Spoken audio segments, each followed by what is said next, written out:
Welcome to Pario Magazine, where I chat with individuals who have a desire to create.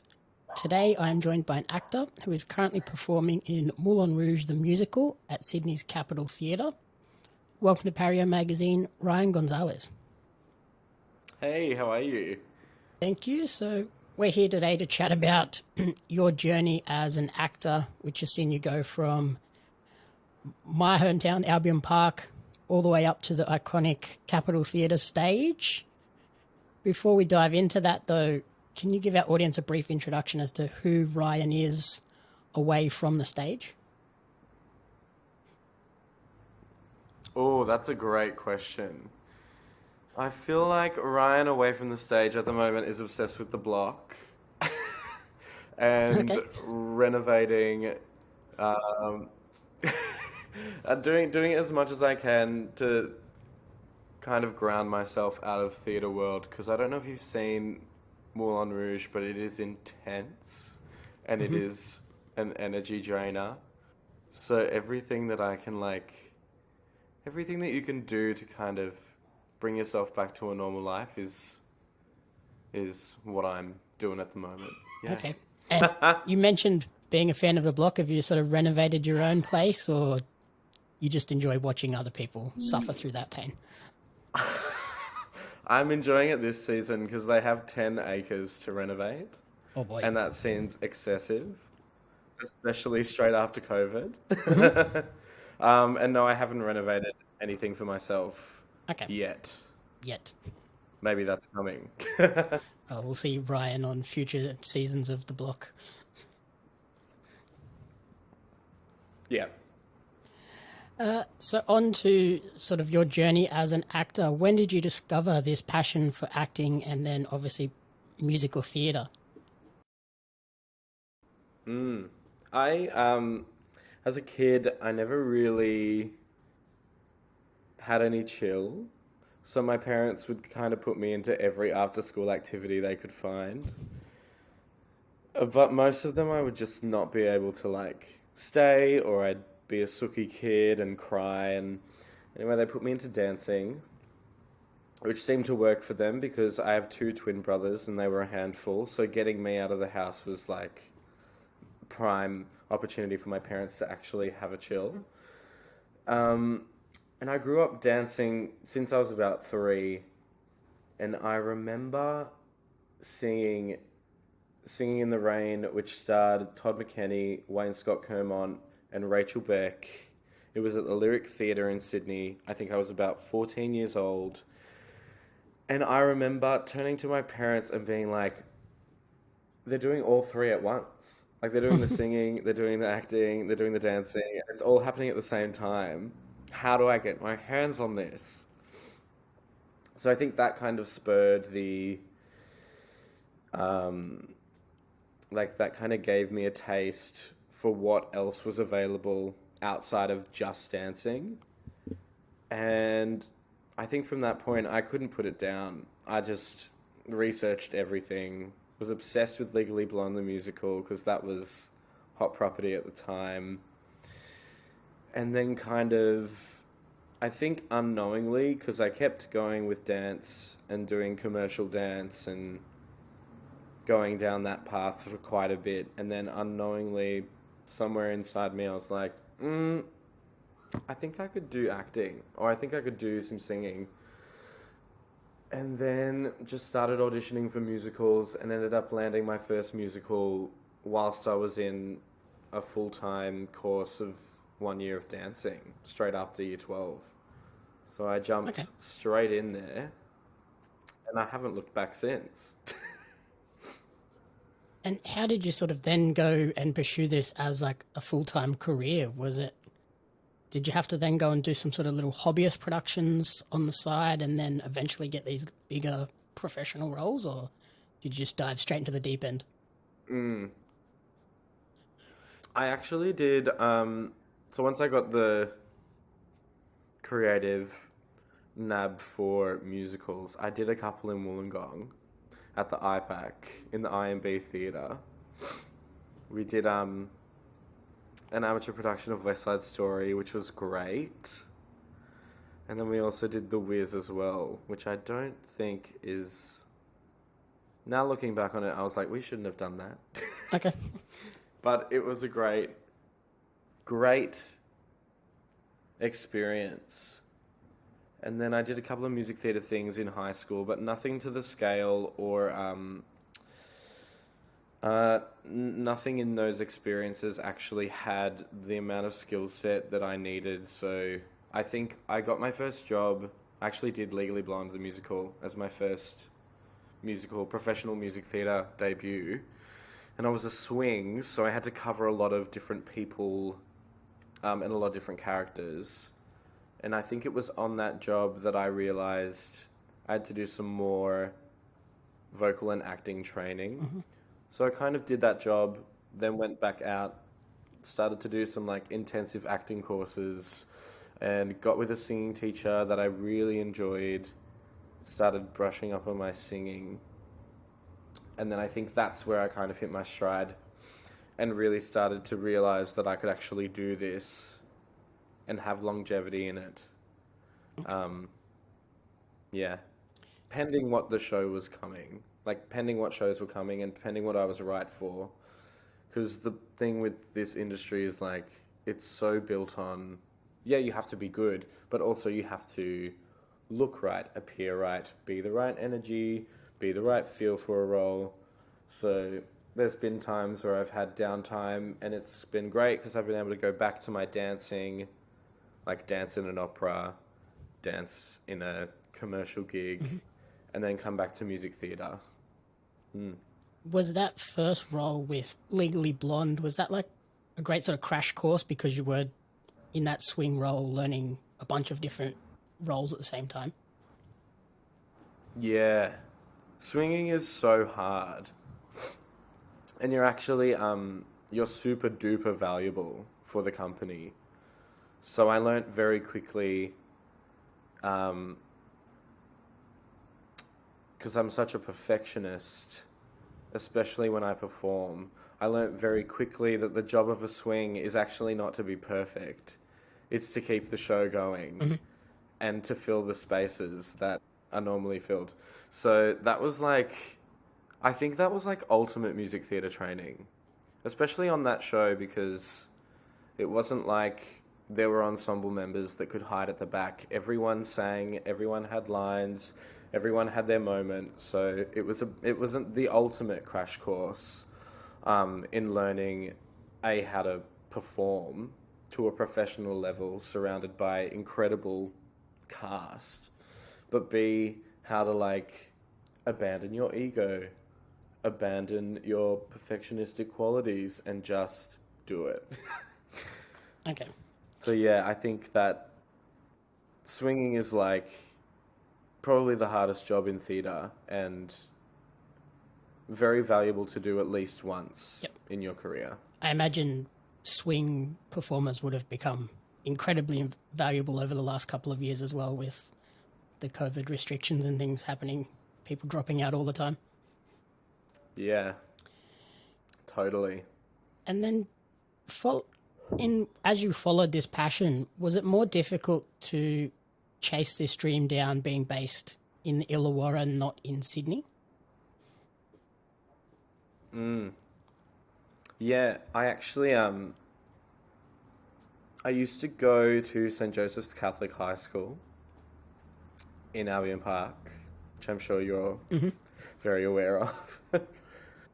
And it was in year 11 that I actually got offered a scholarship at Brent Street Studios, which is in Fox Studios in Sydney. So I would like get on the train at 5:40, get on at Albion Park Rail at 5:40 a.m, train to Sydney, do a full half day of academics, half day of dance, a little bit acting, acro, tap, whatever was going on for school, and then train back. And it kind of got to the point where I got my license and then I would drive, but that would even be worse because driving exhausted was pretty bad. So I ended up the year after I finished year 12. I did a full-time course of just dance at Brent Street, and I ended up living in Sydney at that point. And that saved me a lot because it was just like trying to learn and better my skills without any sleep was not amazing. Yeah, not the greatest. So yeah, I found the move. No, I found the move was quite necessary to to keep me close to where I was passionate about being.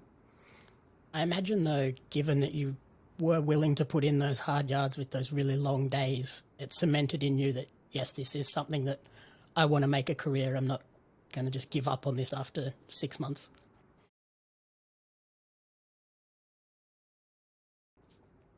Absolutely. And I think it also instilled like a very good work ethic because my parents were so sweet. They'd get up with me at 5:40, and if I didn't feel amazing, I'd feel bad for making them get up and then going back to bed or whatever. So I would just like get through it and do it. And I think that instilled like a lot of good working qualities. And I guess since then, none of the days have been quite as long or as challenging as those days. So I guess everything's a little bit easier these days. Well, that's not true. That's not Nope. true. Teching Moulin Rouge, I think we'd be in there at 11 a.m. and we'd leave at 11 p.m. It was Ooh, like, wow. those are wild days. Uh, have you seen the show yet? I haven't, no. But I've seen like pictures and a few clips, and it Oh, looks incredible. Like it looks over the top craziness. yeah, it's huge. When you come, you'll see the tech like production elements and you'll just be like, how much time did this take? And it took days. So yeah, speaking of Moulin Rouge, you're currently performing the role of Santiago the Argentinian. How did that role come about and fall into your lap, I guess? Mm. Um, so mostly like everything in theatre, it's all audition based. It's all um, through a casting agent or through your agent, and they get you a time to go in and present the material to the panel. So it's kind of like an interview in that way. And I guess I have been obsessed with that film for so long, especially when I was a kid. Um, and yeah, I saw the brief and I was like, I have to do that. It's Roxanne. That's the best bit in the film for me. Jacek, who played Santiago in the film, is iconic in the film, and he's Australian, and it was just all aligning. Um, but yeah, you kind of go in, shoot your shot, and then work with them as best as you can um, to see if you're the right choice. But it would happen. It happened like right before COVID, so I was about to go into the room, like I was preparing for my audition the next day, and that afternoon they were like, we have to stop auditions. No. This thing called COVID has come, and you need to go home and sit inside. And I'd like learnt all the material, learnt all the words, had gotten an outfit so they looked especially Argentinian. And then I just sat at home for a year. But then throughout that COVID lockdown, we started doing tapes. So we would film them, we would send them over. And then I was lucky. I think they enjoyed what I was doing at the beginning, so I would do like Zoom sessions with them to workshop certain parts of the character. And then I'd go back and I'd film some more, and then they'd do another workshop. And that took a year, so I did about 4 or 5 video auditions. And then it got back to in person, and they were like, actually, we're going to start the process again. So come in from the beginning, and we'll start from the beginning. Oh my gosh. So then I did another 8 auditions. And because it's quite dance heavy, I partnered like a lot of dancers that were going for Nini, who is Santiago's love interest.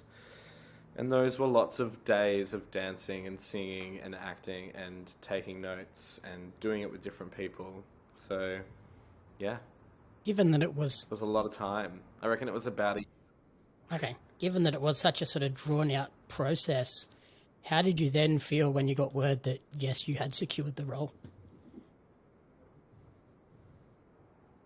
To be honest, I was very emotional because we'd just come out of lockdown and I was doing a show called Fun Home at Sydney Theatre Company. But I was also like looking at my life, like I had no money in COVID. So looking at my life going, once I do this state theatre gig, I got nothing. I got zero. What am I going to do? Can't teach. The dance studios aren't open yet. Like, what's... So I was pretty overwhelmed in that respect because, yes, it's an incredible role and it was a great opportunity for me to, like, step into a more principal space. But I was just keen to have a wage of any kind. So just something nice and secure for And I think that's what an made... extended time. Yeah. Yeah. I think that's what made, like, this Moulin Rouge experience has been very intense, very emotional, quite draining. And I think it's because we all knew what it meant to us. Like, it wasn't just another show. It was, like, the show that was helping us get back on track, essentially. Yeah. Okay. And it's, like you said, it's a big, crazy, over-the-top production. How's it been to play those first few shows and get out there on that big stage with all of the production around you? It's pretty overwhelming and exhilarating. And the audiences are, like, unlike I've ever experienced. They are just gagging for it. They love it. And I think it's, in a funny way, it's tailored to Australian audiences because they feel some kind of ownership over it because it's Baz Luhrmann, because the film was made in Australia. They have this connection to it as Australians, just like we do. Yep. And I think performing it the first few times, we realized what an event it is and how huge it is for the audience to be seeing it and how much energy it required for us to give them the experience that they'd paid for. And also, I think, in us giving that energy to them, they give it back to us and it feeds our creativity and our desire and what kind of fuels us to be on stage anyway.